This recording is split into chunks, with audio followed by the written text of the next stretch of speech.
Hey there, welcome back to another episode of American Snippets. I am your co-host, Barb Allen. I have the great pleasure today of sitting down and speaking with Amanda Boleyn. She is someone who I came about finding. I don't know why I didn't find her on my own, but I'm very thankful to the person, one of my followers who reached out and said, you need to find Amanda Boleyn and get her on your show. So I think that is a great compliment to me for someone who respects you and says that, you know, you should be on your show. But certainly it must be great for you to hear that your followers as well are advocating for you. So Amanda Boleyn, you have a huge following. You have a great story. You are an excellent example of all that somebody can do on their own with the courage and guts to go out and do it. I'm very excited to talk to you today about She Did It Her Way and everything that you're doing in your own world. Thank you for being here. Yeah, well, thank you. It's such, it's an honor and a pleasure, and it means the world to me that someone who is following in my tribe took it upon themselves enough to say like, hey, bring Amanda on. And I don't take the role lightly, or to be able to be in front of thousands of people every single week. It means a lot to me. And I appreciate that. Awesome. So thank you. You have a lot going on and you're everywhere, which is a good thing, and you got on the podcasting train early, you know, at the great point. But before you did that, I want to talk about what you've done before everything. Right? Because you were, I mean, you got, you took this entrepreneurial leap. You had everything going for you. You went to college, you were in the corporate world. You had like, probably every parent says, oh my God, I want my kids to go to college. I want them to get this nice job. You had this fancy career and it was going well. And you were like, I'm out, which is freaking cool. So how long do we have to tell the story? No. I'll dive right in. And just to give kind of an overview, I'm someone who starts on a timeline basis because I think it's always good to know where it started and where it's at. So I graduated college in 2010. I worked in corporate for a few years. And then in 2012, I went and became a contractor. And then through that process, I started She Did It Her Way podcast. And now it's turned into a full-fledged business. But to go back and dive in deeper to that experience, when I left college, I always knew that I wanted to run my own business or do it my way, if you will. I didn't know what that exactly looked like. I knew I had always been I had a love affair with personal development and wanting to improve and understanding mindset. And I studied finance and had a certificate in entrepreneurial management, which is crazy because most of the time I feel like unless you're studying law or doing something very particular, maybe accounting or becoming a doctor, you know, at the end of the, like, who uses their exact skill set that they learn in college these days anyway? Not very many people, but I knew I'm like, well, I have to pick a major. So, and I like numbers, and which is why I picked finance, but I knew that I didn't want to be sitting in an office and not moving around. I love people, and I knew that I had to pick a role that had people. So I accepted a job offer with Target in their stores 2 hours west of Iowa City. And I'm from Iowa.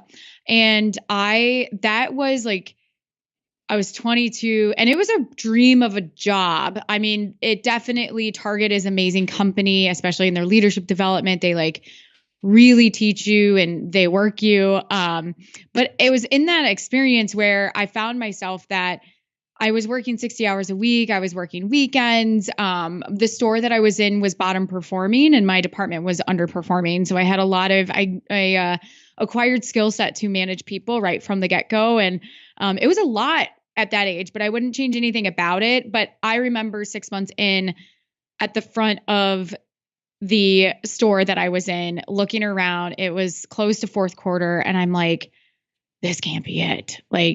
This can't be it. I went to school, I studied, I came out with a nice sizable student loan debt. And here I am, I'm working a job that I know, there's upward mobility. There's the 6-figure salary within the next 18 to 24 months and all this stuff. But I'm like, is this really what you're supposed to do? And I think at that time I was fortunate enough that my mentor, I saw that he lived a life that he loved, and he had time freedom, money freedom. He was leaving a legacy. And I think that is a really important nugget, that you have to start surrounding yourself by people who are already doing what you want to do, because you can't be what you can't see. And so if people are listening, and I always tell my listeners this too, like plug yourself into groups, invest in attending events or invest in courses, like just get around the community and the energy of it, because so much so you're in one school of thought. And there's nothing wrong with corporate America. Absolutely. There's nothing wrong. And it works for some people. And some other people are like, I need to figure something else out. Right. But that was my first aha moment that I'm like, this can't be it. So I knew that wasn't there long term, but I didn't know what the next step was. And there's so much more about, I'd show up on days and I'd be like, oh, today's a really good day. And then the next day it wouldn't be a good day. And I was in constant battle emotionally with one foot on the dock and one foot on the boat. And I created so much drama for myself that I lived in this like victim mentality about like, why me and why am I in this? Until one day it was just, I think I probably worked 12 out of 14 days, and they were 12-hour days. And I was sitting eating dinner on a Monday and listening to the sermon of the church that I had gone to in Des Moines. And I just started crying. And that was when I truly broke. And I was like, okay, physically, I felt it. Mentally, I was like, I don't know what's coming next, but I made the decision, like I'm moving on. Because when you're faced with one, you're not really sure what you want to do. And two, you know that you have good benefits, good pay, there's upward mobility, you're on a hypo track. It seems like there's so much to lose in that moment.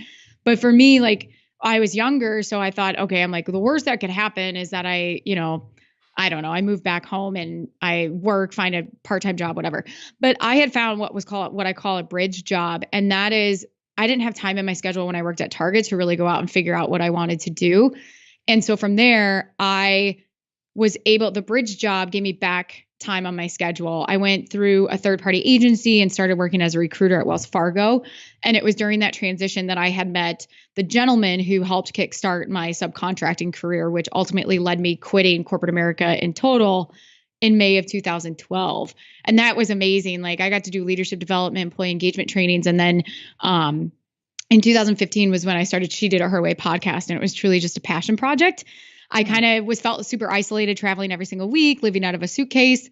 And I didn't want to blog because I'm not like, writing was always more challenging than speaking. And so I started podcasting. It was probably about in 2017 when I started looking at it through the lens of like what it could be as a business and how can I formally help more women, whether it's me or someone else within my network. And that's kind of kickstarted to what it is today, where we have a monthly membership program. We do an annual event. And yeah, I'm going to pause right there. I've been just talking your ear off. That's okay. That's okay. I asked the question. I opened the door. So yeah, you did say a lot there, and I want to backtrack just a little bit and ask, because you learned that lesson. Like you had that moment that a lot of people may not have until they're like my age, right? Like I'm 46, and you had that moment much younger than when I did. I mean, I remember back then, I mean, I had babies way too early, like quickly and furiously, right? But whatever, but that's what I was doing. But still, like I remember having a job and like, you know what? I hate that these people are miserable. They make me miserable. I'm just going to go get another job. And I would just leave that job, right? Mm-hmm. But it wasn't a career. There's a difference when you have the job and the career. And it was easy for me to leave the job, but when I had to make a decision to leave a career, it was like, there was a lot to consider. But a lot of people hit like my age and they look back and they've settled for that. They've stayed in that career for 20 years, even though it made them unhappy, miserable at worst, and unfulfilled, maybe at the best, like they're paying their bills, but it doesn't fulfill them. Yeah. So what was it? I'm curious, like, how did you, I know you had that aha moment, right? A lot of people have those aha moments, and a lot of people say, oh, well, like aha and oh, well comes next. I'm good. I'm just going to do it. Right. So like, what was it that gave you the, you know what? Oh, well, this is the worst that can happen. I'm still going to just go for it, because and podcasting even 4 years ago wasn't like, now people are starting to understand and accept that, hey, this is a viable path. But 4 years ago, it was pretty unknown, and you just did it anyway. Like, so what gave you the oomph to make those moves and stick with it? And were people saying, Amanda, what the heck, man, what are you doing? Like, oh my gosh. What are you doing with your life? Yeah. Middle child syndrome. Yeah. No, is that an answer? I'm just kidding. I think part of it, I don't know if I could say like, oh, I just got lucky, but I do believe that by reading one personal development books at such a young age, I started understanding, and I had this innate and unique curiosity about how we all worked. I also, my family, like at the time, I thought that it was like a negative thing, but now when I look back at my life, I mean, right, we all get like hindsight's 2020 and we're like, oh my God, my parents were so right. But when you're in it, you're like, what? And for me, it was, I grew up in an environment where both my parents each had a job. Sometimes they had two jobs at the same time. It was very blue collar. It was, if you want something, go get a job, like figure out how you're going to pay for it. Neither of my parents went to college, and then one of my parents never graduated high school. So I didn't have the construct of, my parents didn't have this pressure of like, this is what you have to do. Like to them, I never even went on a college visit with them. It was always with my other friends' parents. And that's not to say that like my parents are bad parents in any way, shape, or form. My parents just didn't know. And I think having that naiveness and growing up in that environment where it's like first generational college students, not just about college, but just in general, I didn't have the pressure about like I had to prove something to my parents or I had to stay in a career. I mean, I don't even think my parents still know I don't know what I do either. They're like, and I'm much older. Yeah, exactly. And they're like, wait, what? I mean, even people that I talk to, and this, again, it's not a judgment thing. It's just people, when they don't know, they don't know. And for me, like, I remember when I told my parents like what I was doing, and they're like, okay, like you figured it out already this far. Like we trust that you know what you're doing. But other people who had been more primed down a certain path were like, honey, like, and I know it was coming from a place of love, and usually it is. And sometimes it's not. I don't think I ran into that, but I've seen other people in their environments, like individuals will project their not insecurity, but almost like envy that you're getting quote unquote out or you're actually doing something. And so they project their own insecurities and fears on you because they're not strong enough to actually like take the leap. And I think that's important to know when you start wanting to run your own business. And it doesn't have to be this like crazy multi-million-dollar business. It could be something that replaces your income and gives you back like 40% of time. So instead of spending 40 hours a week, you can work 30 hours a week, making the same amount of money, but doing it yourself. Right. So I think there's that. And then, the pain versus pleasure thing where oftentimes we as humans will do anything to avoid pain or gain pleasure.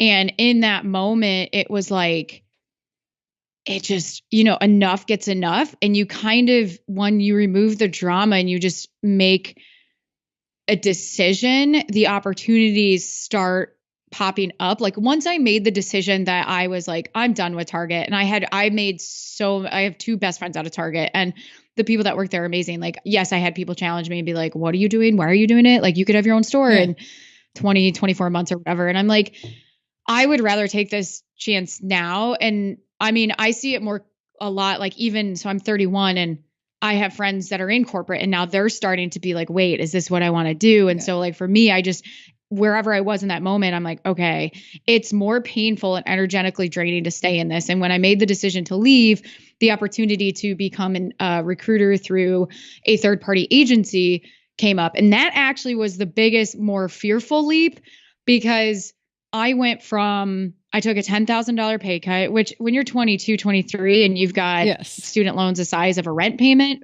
in Iowa, but maybe not Chicago, but in Iowa, it's kind of like, oh, geez. So what do? I got a job at a gym to supplement my income, but then also allow me to read. And then that way I got a free gym membership, and you figure it out. And I just came back from Tony Robbins Business Mastery. And it was like, sometimes we're so focused on like, how do we do it? Where he said, first, you have to become so certain about the what are you doing and why you're doing it. Because when you're in a state of certainty, you're going to be in a different state, and then you're going to create a different narrative, and it's going to lead to a different result. And so if you're uncertain about something, that will affect what happens. And so you first have to be certain about what and why. And then it's the will. Where there's a will, there's a way. And so getting certain about the decision, and then the how will just show up. Like it doesn't just show up, but then you're in a different state. Like you just need to focus on the what and the why. And when I did that, that's when that opportunity came up. I was able to meet the guy by the name of Chad, who I carried on a relationship with for not a like relationship in the sense like I was like, Chad, I want to learn more about your business, Chad. And I kept following up with him. And then he called me up like a year later and said he had a project with AT&T, and I quit my job, and it like has provided me so many opportunities and learning moments and stuff that I can't even like begin to fathom. And it's led me to where I am today. And I'm so grateful for it. But yeah, that it was just, I think the upbringing. And then also you have to get in the right mindset to get straight and surround yourself by other people who are doing it that can help guide you through the process. Yeah. So talk about now you have, your own monthly programs and your coaching and your event. Talk about now, like who is a typical person who comes to you, who finds you and seeks out help from you? Yeah. So as we've grown, there's definitely been like, we have a little bit of a longer, I guess you could call customer journey, if you will, because people have moved through. So, most of the time where we target, especially for Her Way Society, because it really tailors towards the woman who is still working full time, but is also side hustling or still trying to figure out like, how do I take my skill set and create a business out of it? So that's really the target market, but also women who, what I found is getting them to take action and taking massive action and overcoming the limiting beliefs and fears around what they have. Like, so often we talk ourselves out of taking action before we've even started a project because we think that there's no point. And so if we think that there's no point, we're not going to take action. Understanding how can we get you into a place where we can take massive action, small steps, and create the business. So it's not this like, come here and you're going to turn out a 6-figure business. I mean, you could. We actually had one lady that did, Julie Ciardi.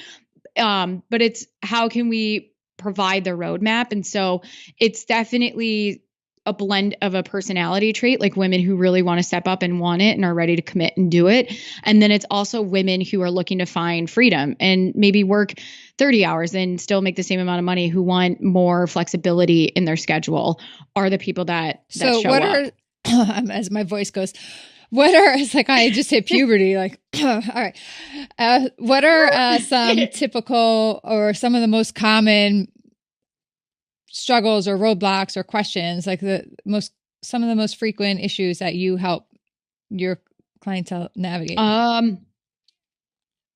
Yeah, some of it's from a tactical standpoint. So we had one of the members was creating her opt-in for her website, and she was kind of struggling. She's like, I don't really love it. And so I just encouraged her. I said, I want you to go back to your email list or any Facebook groups that you're a part of that you think that you already know who your target is, and I want you to survey them and have a conversation with them.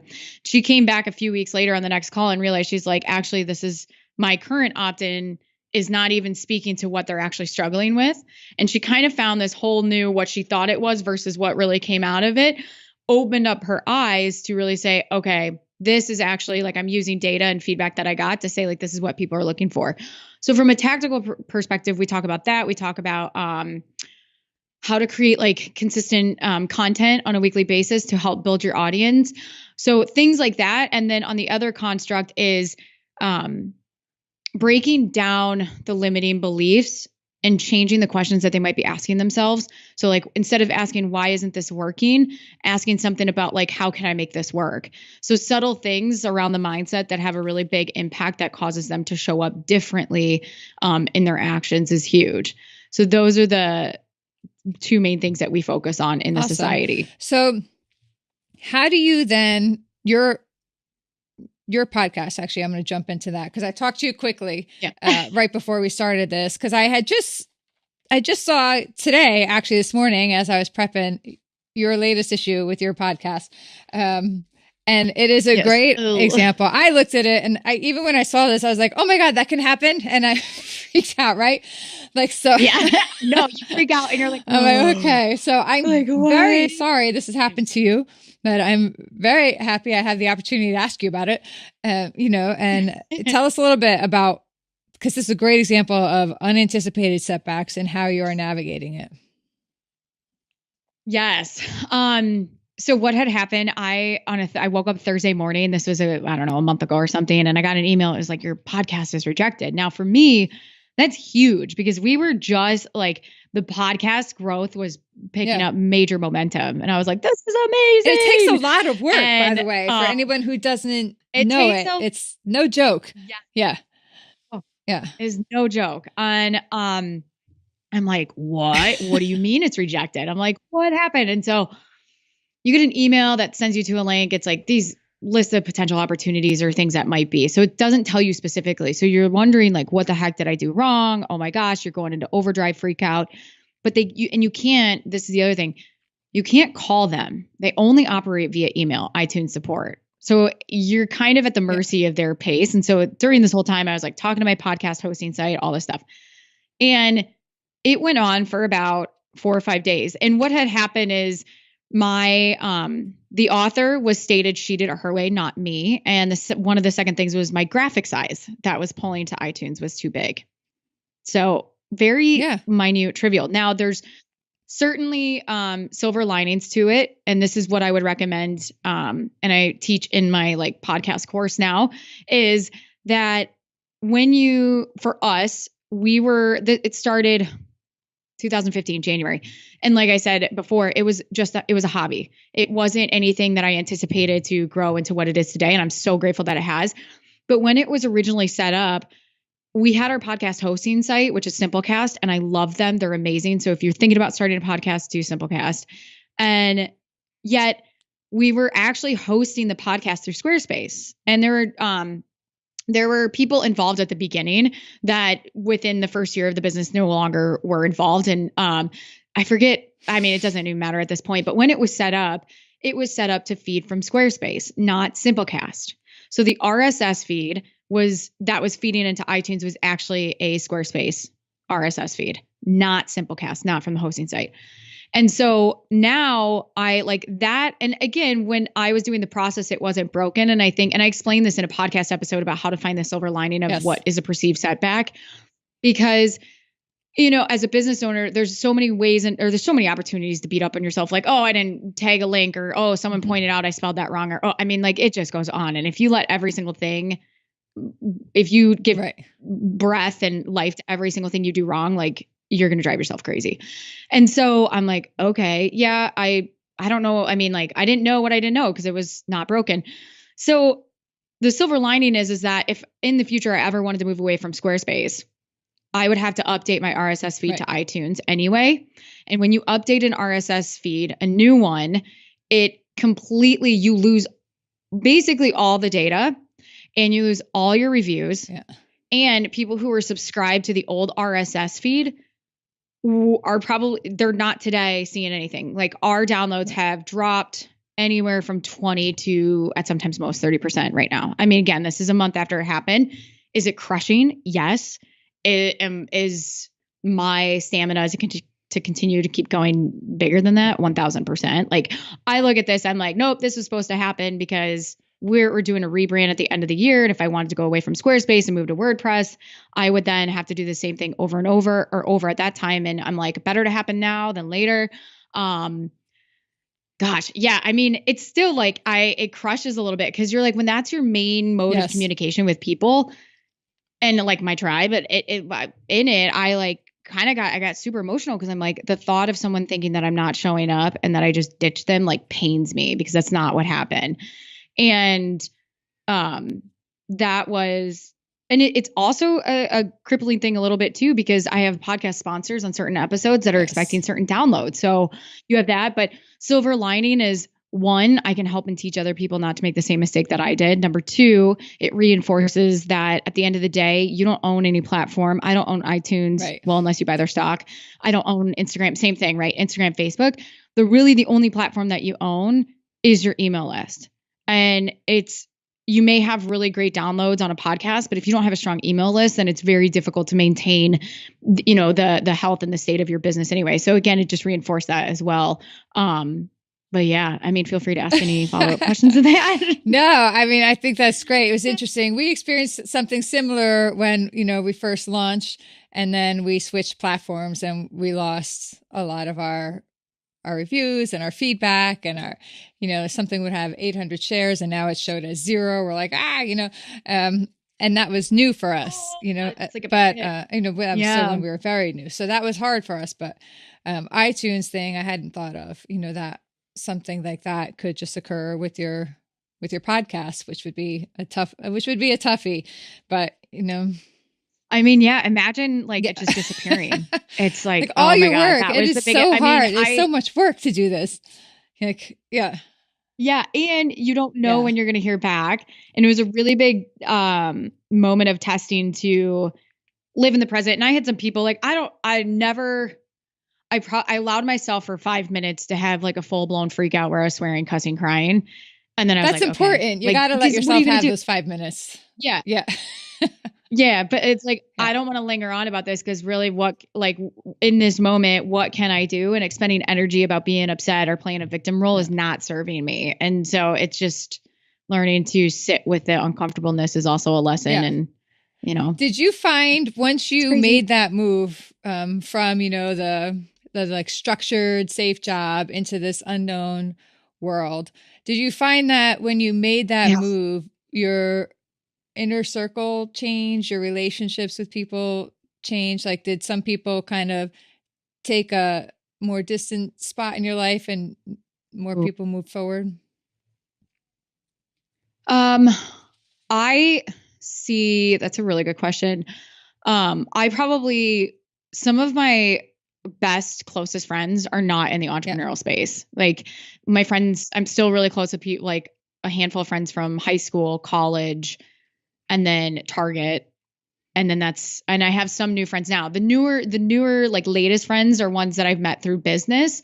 But I think as I'm a typical extrovert and I'm a recovering people pleaser, I guess you could say, where I'd always be like, yes, and I have to do this and I got to fill my calendar and I have to it was just kind of the state that I was in. And now as I've gotten older and I've just gotten, I think between maturity, but then also when you run a business, it's understanding like what is most important and protecting your time and energy. So I get a lot more inquiries about meetups and coffees and things like that. And it's not that I don't want to go get coffee. It's not that. It's more of like, I have to invest my energy in people who are showing up in like for the podcast and protecting energy for people that I coach and things like that. So I've seen that shift a little bit. Gosh, but yeah, I mean, I'm trying to think. My closest friends are not even business owners, but now like I live in Chicago and I used to go to social events all the time, but I don't do it anymore because I'm like, I just want to protect my energy and time and hang out with my husband. No, that's good. And I'm curious to ask, people have different experiences, but I think it's also similar when you're going to do something that maybe people don't understand, like you touched on before, maybe they're envious or maybe this or that. Yeah. And I had people come to me and ask like, hey, how am I supposed to do this when I'm not getting the support? People don't understand. Everyone's telling me I can't do it. I'm crazy. I'm going to lose this.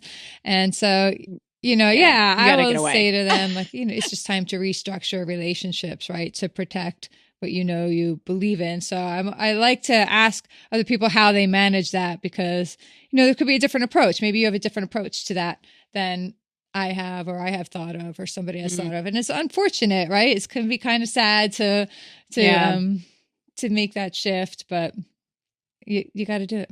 I think, you bring up a really good point too, especially when it's your close friends or family members and they don't get, when you're so early on and you're so vulnerable and susceptible and you're in this, like you're changing and you want to change, it is so much more, it's so important to have the support of people reminding you why you're doing what you're doing and knowing that what you're doing is normal and what you experience is normal for the path that you're carving out for yourself. And like now when I talk to people and they don't understand my business, I'm less triggered and I'm less like, oh my gosh, my business. Cause I'm like, I know my business. Yeah. It's okay if you don't, it's fine. It's not a big deal. We just stay in our own lanes. Right. Like, and, that's just, you get comfortable, I think, with it. I'm sure, for you, I'm sure you got like, you're kind of at the point where you're like, oh, like this is just what I do. And some people understand and some people don't, but that's okay. Because you're so plugged into the community that supports you. And I think that you just brought a good point too. The more anchored you get in the community that supports you, the easier it is to let the other stuff not pierce your armor, and get to you and kind of like drag you down. So, but I like to point that out. And I hope people who are listening take a minute to think about that. Cause I imagine a lot of people listening are going to be at that point, or if they're not at that point, they will be at that point soon where they're going to want to make that leap and they're going to have those doubters, kind of impacting their mindset. And I think that's one of the biggest hurdles that people have to get through. And it's something that can often deter somebody before they even give themselves a chance. So I'm glad you said that. So you mentioned Tony Robbins. You were at Tony Robbins. How was that? Yes. Oh my gosh. Well, I feel like I like disappeared off the face of the earth for like 7 days. No, it was amazing. I went to Unleash the Power Within last July, and then I signed up for his total coaching program thing. And so I went to Business Mastery in January, and it was amazing. I mean, there's just so many things, it's business, but also psychology, right? And you mentioned mindset. And I think if people take a moment and they stop looking at people as people and started looking at them as just like these moving balls of energy and paying attention to their mindset, then you start to see patterns, whether it's the way that they think about money, it's the way that they think about the way that they live their life and their lifestyle. And it's really just up for us to decide like, who do we want to surround ourselves with? But no, I met incredible people. It was just really nice everybody was so open about their business. They talked, people who had no clue what business they were starting, haven't started it yet, going, but then there's people who had multi-million-dollar businesses. So it was like a range of people and experts and whatnot. So it was awesome. Would you recommend people go to events like that? I think you said it earlier, but I'm going to ask it again to harp it home. Yeah. Yeah, I definitely, I mean, if it's not Tony Robbins, like something else, I think there's definitely in the beginning, it's kind of like a marketing funnel, right? If you're just starting out, you're trying to get your feet around like, okay, what is it that I exactly want to do? What type of business do I want to build? And going to in-person events, I think are so valuable. And industry events and big events, because you meet one, so many people, and two, you're acquiring so much knowledge. What I found is that like the further you get down the path, you probably integrate yourself more into specific mastermind events, or more like high level where it's more intimate, where there's 40 people, not 3,000 people. But yeah, I think I recommend it because there's energy exchange between in-person events that you can't get over like, the electronics and things like that, which is one of the reasons why I started She Did It Her Way Summit, is because I'm like, I want to connect with my listeners in person and take it offline so that we can all be in the same room. Yeah, I love that. So when did you start that? When was your first event? The first one was October 2017. I pulled it together in like 3 months. I was like, well, let's just experiment. Let's see what happens. And yeah, it was amazing. In 3 months, we had close to, I think it was 35 women from 11 different states across the country that had joined. And then last April in 2018, so 6 months later, I did a 2-day event. And now this April is a 2-day for emerging entrepreneurs, and then Side Hustle Saturday for side hustlers. Yeah. And people are just starting. So I was just seeing, I was like, why not do 3 days this year? But again, like I found that there are two different audience showing up, and I wanted to be able to cater to both. And so I'm really excited about it. I like that you did that instead of the breakout sessions, and not to like, trash on anyone or like speak ill. But for me, I think what I found at events, when they have like, there are a lot of events that try to accommodate different mindsets or different levels, right? And so they'll have the main stage, and then they have like 8 different topics in breakout sessions. And I think that can be confusing for attendees, to know like, oh my gosh, where did I go? And they're jumping back and forth from room to room because they don't want to miss anything. I think I like it when it's kept, more simple than that. Not to say, I don't know if you're planning on breakout sessions and now I'm just like bragging on you or whatever, but no, I think, I'm with you. I think for us, what I've really valued and what I've always appreciated is that the events have never been super huge, and they've always been a good size for attendees to connect. Cause I think, and it really, like you were saying, it depends on the outcome that you want. If it's an industry event, you want thousands of people. Like if you're ConvertKit, you want to get as many people as you can, because you want to get as many people as you can using your software. For me, it's more about the connection that the women are making at the event. And I think if you get too big, it's more difficult to do that. And it's harder to touch each individual in a certain way and make that connection. Like this year, I originally aimed for 90 in April, and that's fine if we get there. But the more I think about it, I'm like, I would be so happy if it was like 60 people, because really it's about that environment. And if you get too big, you lose some sort of it's like the secret energy or juice or whatever, secret sauce, I guess. I totally understand. All right. So random question. If there was one thing that you could learn today, like one skill, one talent, one trait that I could just bop and you just suddenly knew how to do, what's one of the things you just love to know how to do? Strategic copywriting. That's strategic is the main word. Well, I guess does it need to be business or could anything? It be anything? Doesn't matter. Business, but that's Oh, well, now we're going wide on this. Oh, I wish I could speak fluently in another language, Spanish or French, maybe even Mandarin. That's a good trait to have. Especially, I mean, when they speak Spanish and they don't think that you're listening or you don't know what's about them. And sometimes I want to be like, I heard that. I know what you're saying. I feel like I can see you just totally picking up and going somewhere that, Spanish is the language and spending 2 months and coming home fluent. Yeah. Thought about it. I'm retiring my husband and then we're living with our kids for 3 months. And that's I could totally see that, that happening down there. And I'm going to follow you and see when that happens. I'm going to be like, go, Amanda, she's learning Espanol. Huh? What is yours? What is yours if you could learn one? It's not fair when people turn the questions around on me, right? I know, but as a fellow podcaster, it's only my due diligence to ask you as well. I think in a non-business forum, I think I'd probably have to say skiing or snowboarding so I can hang with my kids on the mountain. Like, right? It's like I drive them. I don't know how to do it. So I think I'm missing out on some quality time with the kids because it's not something I do. I ride horses and I hike, but skiing and all that, I don't. And as for, I guess, business-wise, I think there's so many things, right, that could enhance you, but probably just get better at the going for it mode is an important thing. Yeah. So we talk a lot. I don't know if you know our background here at Snippets or whatever, but part of why we do what we do is because we just found ourselves being impacted by all the negativity in the country and the divisiveness, and that it was taking people's eye off the ball. I'm a military family, and I'm like, we gave a lot for this country, and it was upsetting me to see that people were dismissing it, right? So what we do is we link people up with resources and avenues to get to the American dream, and we feature people like you who exemplify all that can be done and had in this country. Yeah. But I like to ask our guests, I'd love to hear what you have to say when I ask you what the American dream means to you. How would you define the American dream?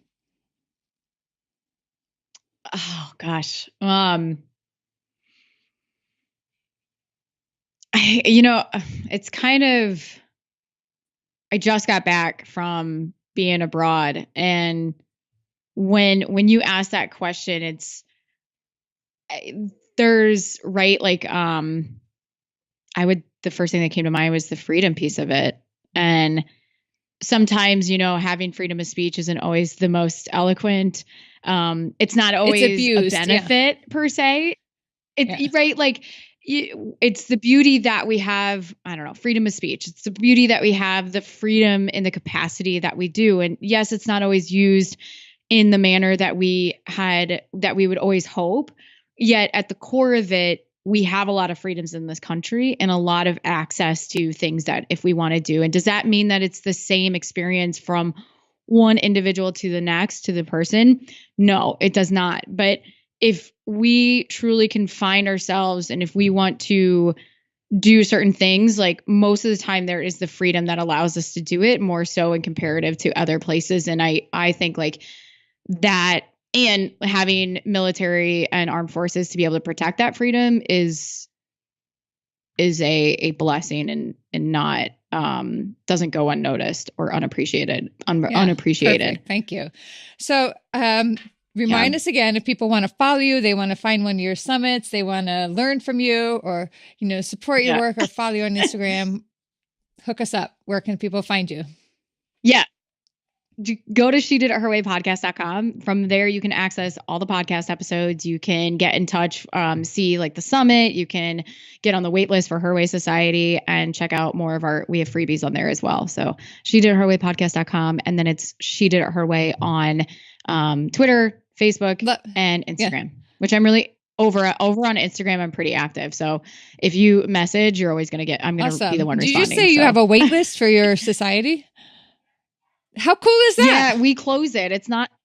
Yeah, it's so it started last June and it's evolved over time, right? Like that also started as an experiment and it's been an amazing journey and figuring it out and working with it. But it's probably one of my favorite avenues to be able to connect with people and then bring in guest experts and do coaching hours and hot seat calls and things like that. So yeah.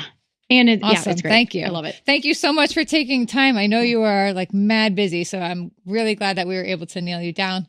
Thank you for being here with us today. Thank you.